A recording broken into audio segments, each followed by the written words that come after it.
तो माता पार्वती को भोलेनाथ जी एक गुफा में ले जाते हैं, पर्वत की गुफा जहां पर कोई जीव रह नहीं सकता, और उन्हें अमर कथा सुनाने लगे। बाबा भोलेनाथ ने कहा कि पार्वती, मैं आपको कथा सुना रहा हूं, ध्यान से सुनना। जो इस कथा को ध्यान से सुनता है ना, वह अमर हो जाता है। वह कौन सी कथा है पता है आप लोगों को, जिससे अमर हो जाते हैं? यही शिव महापुराण की ही कथा है। इसे जो भी ध्यान लगाकर सुनता है ना, वह सही में अमर हो जाता है। मगर क्या करे, निगोड़ी निंद्रा हमें अमर होने नहीं देती। बाबा भोलेनाथ ने कहा कि पार्वती, अगर तुमने यह कथा पूरी तो आपके जन्म मरण का चक्कर खत्म। ठीक है भोलेनाथ, सुनाओ, सुनेंगे। भोलेनाथ ने कहा कि देखो, सुना रहा हूं, आप कहते जाना, तो मुझे पता चल जाएगा कि आप कथा सुन रही हो। बाबा भोलेनाथ कथा सुनाना प्रारंभ करते हैं और आधी कथा पार्वती माता सुनती है और आधी कथा के बाद सो जाती है। जब कथा सुबह पूर्ण होती है तो माता पार्वती उठती है, नींद से जागती है और भोलेनाथ से हाथ जोड़कर कहती है, बाबा मुझसे बहुत बड़ी गलती हो गई। भोलेनाथ ने, अरे कैसी गलती? आपने तो बहुत अच्छा किया जो अमर कथा हमसे सुन ली। कथा बहुत भाग्य वालों को सुनने के लिए मिलती है, और वो भी अमर कथा, और वो भी हमारे खुद के मुख से। बहुत अच्छा किया आपने। अब आपका जीवन मरण का चक्कर खत्म। नहीं बाबा, हमने तो आधी ही कथा सुनी। तो आप रात में तो ओम ओम कर रही थी, हमें सुनाई दे रहा था। अब यहाँ पे सोचनीय बात है कि जब माता पार्वती सो, तो कथा तो माता पार्वती भोलेनाथ के सामने ही बैठकर सुन रही होंगी ना। बाबा के पीछे बैठकर तो माता कथा सुन ही नहीं रही होंगी, जैसे कि आप लोग व्यासपीठ के सामने बैठकर कथा सुन रहे हैं। मगर यह कथा इतनी गूढ़मय होती है, रहस्यमय होती है कि इसको सुनने वाला तो इसमें खो जाता है, कहने वाला सुनने वाले से अधिक भाव विभोर होकर खो जाता है। उसे पता नहीं चलता कि मेरे सामने कौन बैठा है कि कौन नहीं बैठा है। वह तो परमात्मा की कथा में इतना खो जाता है कि उसको उसके तन की भी सुध नहीं रहती। और बाबा भोलेनाथ तो कथाओं के रसिक हैं, रसिया हैं। उन्हें सिर्फ और हरी कथा सुना दो और कोई उनकी सेवा नहीं है। जहाँ हरी कथा होती है ना, वहाँ भोलेनाथ पता नहीं कौन से रूप में आकर उपस्थित हो जाते हैं। और साधु संतों को भी बाबा भोलेनाथ का ही अवतार माना जाता है। और हमारे बीच भी एक छोड़ दो साधु संत हैं। माता पार्वती का भी स्वरूप बैठा है और भोलेनाथ का भी।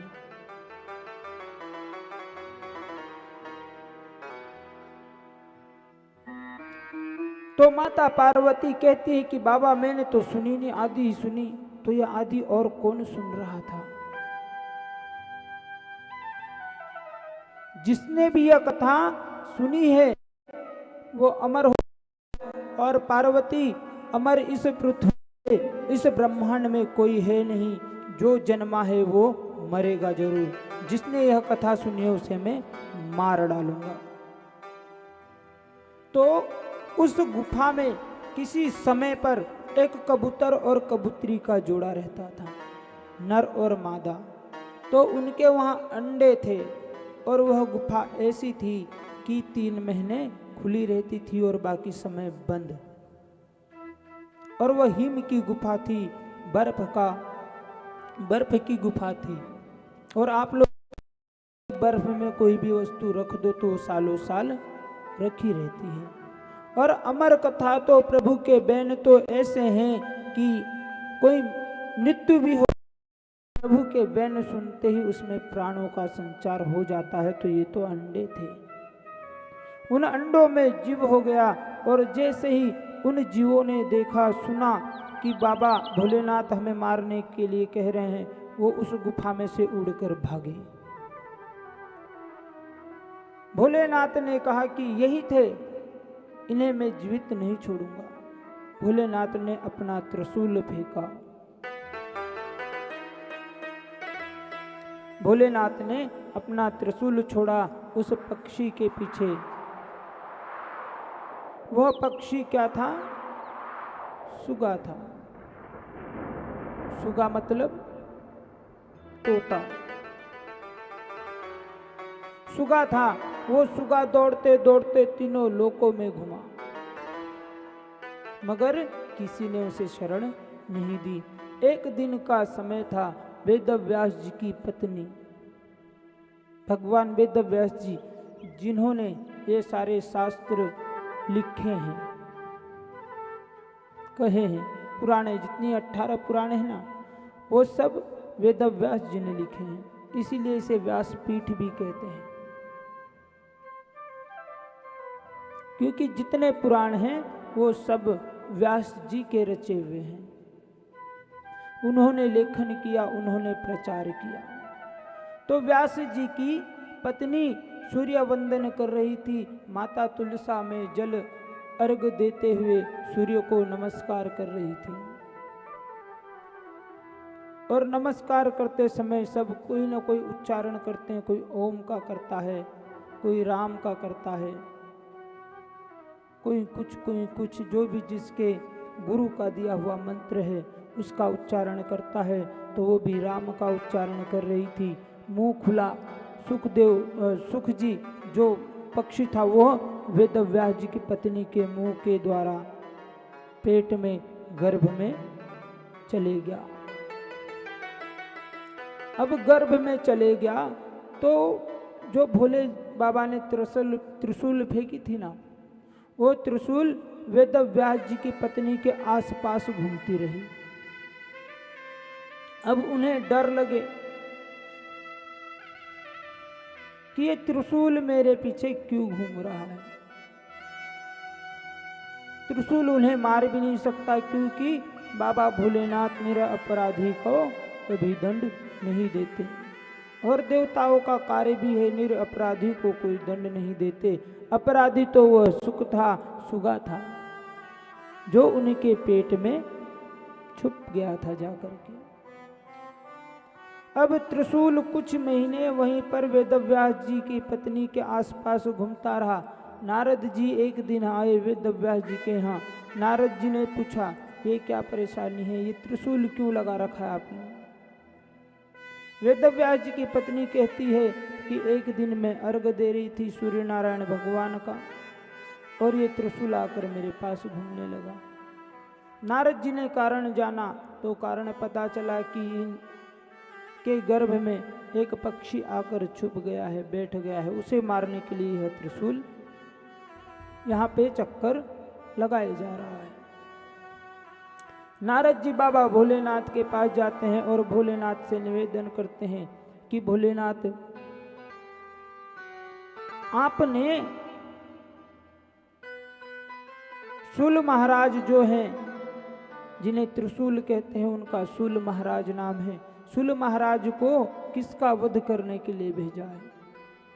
बाबा भोलेनाथ ने सारा प्रसंग सुनाया कि एक दिन मैं पार्वती को अमर कथा सुना रहा था और वो कथा किसी दूसरे ने सुन ली, मैं उसे मारने के लिए भेजा। तो बोले, एक बार जो अमर होगा वो कैसे मरेगा? अगर मर गया तो आपकी कथा झूठी, आप झूठे। बात तो सही है।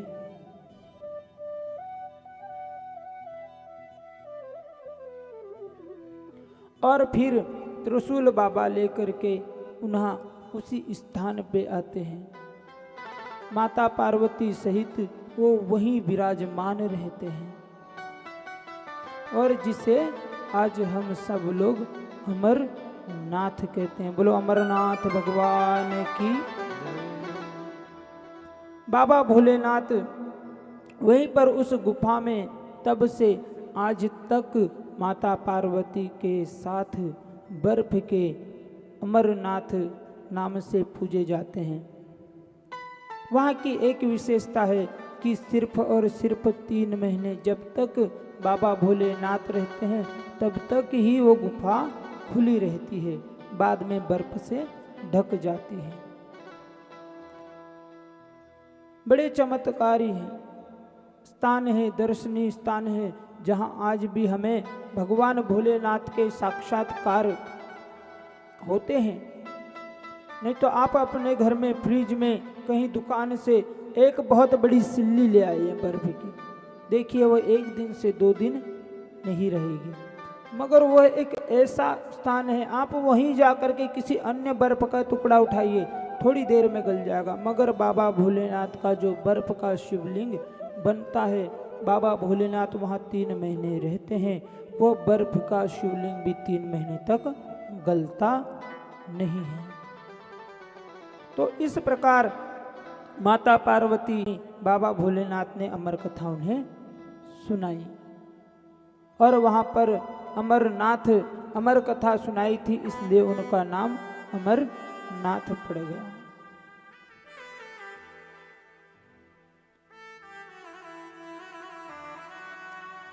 अब हम प्रसंग को आगे बढ़ाते हैं।